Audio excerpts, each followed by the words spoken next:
In 2007, a 44-year-old French man went to the doctor with leg pain. While there, the doctors performed a CT scan on him and found that 90% of what should have been his brain's mass was nothing but fluid. He only had 10% of his brain mass present. They then measured his IQ and found it to be 75, which, although that is below the global average of 100, it's still within the functional range. But despite this, the man was happily married, had 2 kids, worked a full-time job, and was living a seemingly normal everyday life. The man wasn't the brightest, sure, but yet no one in his life would have guessed he was missing 90% of his brain. I find this story very interesting because firstly, you could very well have people like this man in your life. They might not necessarily be missing 90% of their brain, but they could have very low IQs and be cognitively challenged. These could be people you talk to and argue with and listen to. You could be surrounded by people who are academically wanting and you have no idea. Now, I know upon hearing that, everyone's like, oh, please trust me. I know I'm surrounded by idiots. But you see, that's the thing. Because secondly, and more frighteningly, you could be the French man. The French guy had no idea he was missing 90% of his mind. He might have thought he was intelligent. He might have thought that he was surrounded by idiots. One of the scariest things I can think of is, what if that's me? What if I am missing 90% of my brain and I just don't know it? And that's similar to the Dunning-Kruger effect. Are you guys familiar with that? I'm sure you are. It's become incredibly popular in recent years, but in case you're not, I'll do a short synopsis. The Dunning-Kruger effect is a concept in psychology where often people who have low ability or low intelligence will overestimate their ability.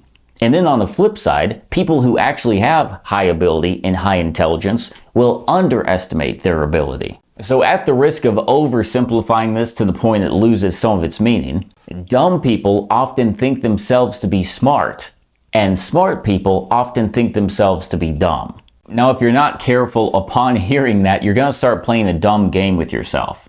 Well, I think I'm pretty smart. Oh, then I must be dumb. But wait, if I think I'm dumb, then I must be pretty smart.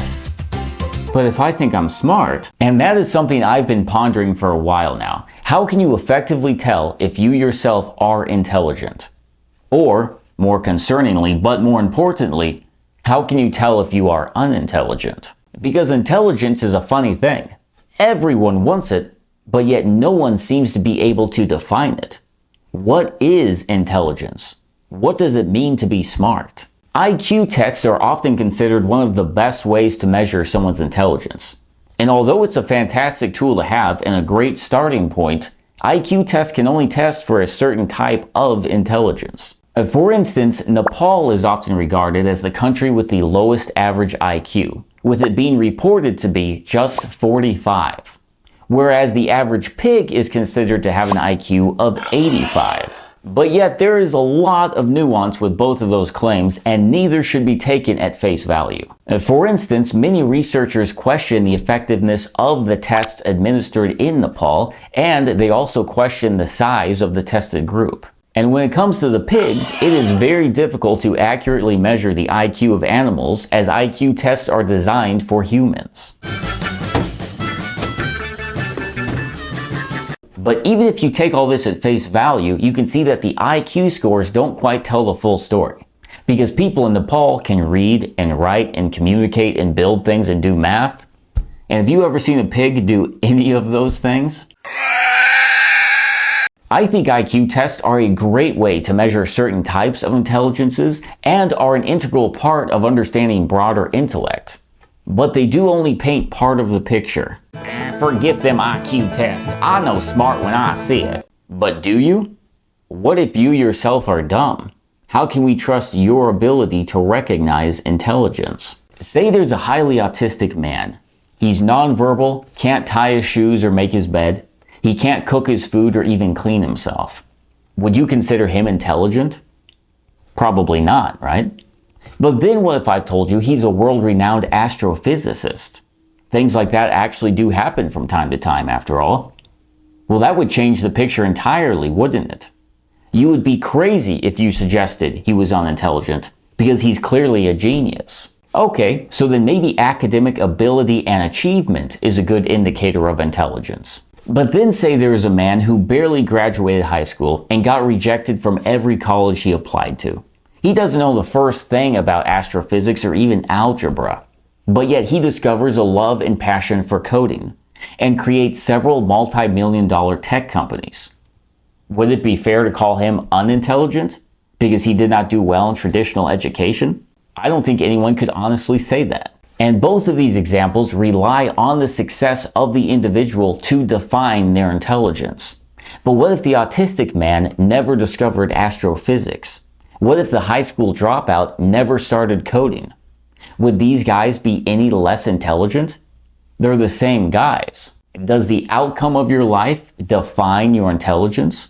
And if so, then how do we describe the geniuses who were not appreciated for their brilliance until long after their death? And it's amazing to me just how many people there are who did fairly well in academia, and because of that, they are convinced they're geniuses. I have met people who have a bachelor's degree in art and are unemployed, and are convinced that they're smarter than the plumber who's making $120,000 a year and holds 2 patents, because she went to college and he didn't. Well, I must be pretty smart. I did everything my teachers told me for 16 years after all. And whenever I talk to people like that, it's crazy because it's almost like they can't think. And I don't know how else to say that. It's like they don't have any processing power. They take everything at face value and struggle to understand even the slightest bit of nuance. You'll say something like, most men are taller than women. And they'll respond with, well, that's not true. One time I saw a really tall woman.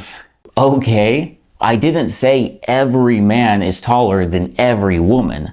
I said most. I made a generalized statement. But it's almost like that is beyond their ability to grasp. You try to have any kind of conversation with them that even just slightly goes beneath the surface and they become instantly lost. And the funny thing is, they don't even realize that's going on. They think you are stupid because they can't understand what you're saying. It's like that scene from Idiocracy with the electrolytes. But Brondo's got what plants crave. It's got electrolytes. Why don't we just try it, okay? And not worry about what plants crave. Brondo's got what plants crave. Yeah, it's got electrolytes. What are electrolytes? Do you even know? It's what they use to make Brondo. Yeah, but why did they use them to make Brondo? Because Brondo's got electrolytes. I love that clip because they are all trying to explain it to him like he's the idiot. Man, this guy's stupid. How can he not understand this? They can't even conceive of the idea that they could be the ones who don't understand. Sadly, you can see a lot of similarities with Idiocracy and the modern public in general. I love watching police body cam videos, and there is a recurring theme in a lot of them. Someone will have clearly done something illegal, often in front of a cop, and are getting arrested for it. And while getting arrested, they will begin to almost chant some kind of phrase they get caught up on, like, I didn't do it though, I didn't do it though, I didn't do it though, I didn't do it though, I didn't do it though, I didn't do it though. They will literally say it like 30 times, back to back to back, like a broken record. I can understand repeating yourself once or twice. Perhaps this officer did not hear my prior profession of innocence.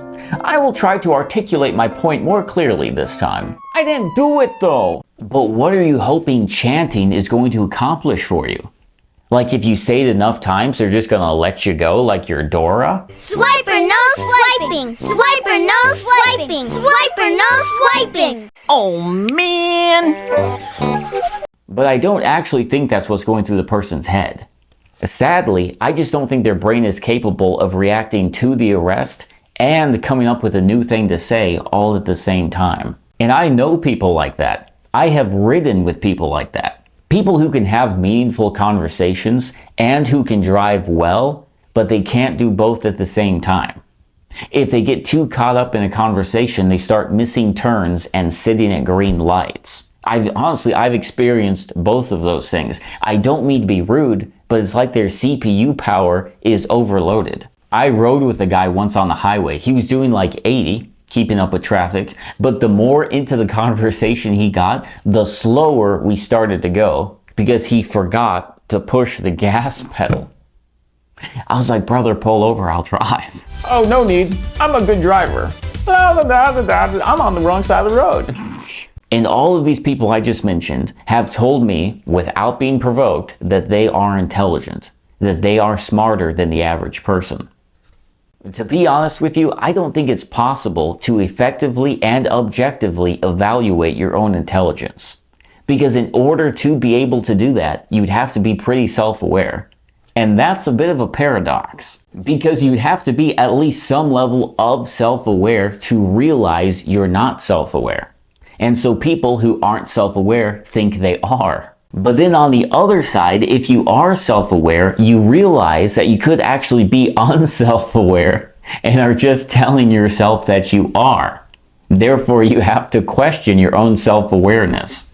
It's like the Dunning-Kruger effect all over again. And the thing I find crazy about all this is right now, you can go watch interviews of geniuses, people who have 200 plus IQs, people who have started crazy successful businesses, people who have made world-changing scientific advancements. And the funny thing is, the higher up the apparent intelligence chain you go, the dumber these people come across.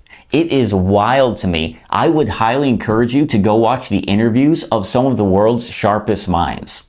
Listen to them describe their everyday life and how they live at home. These people are insane, and yet they're geniuses. I feel like intelligence is a circle. On one side you have genius, and on the other side you have stupidity. And you can only go so far until you start coming back around. And therein lies the irony. Because I believe the first step in becoming intelligent, and certainly the first step in becoming self-aware, is to fully realize, accept, and embrace that you're stupid. Because you are stupid. We all are. That's part of being human. And once you acknowledge that, you are freed from the pride and ignorance that has blinded you, and you are able to truly see the world how it actually is. So what is intelligence? Well, there's a quote I heard once, and sadly, I can't remember where I heard it from, but I think it sums this up pretty well. It says, true intelligence is the ability to live the life you want. That is spot on. Because yes, you have to be smart enough to make the life you want to live happen and bring it into fruition.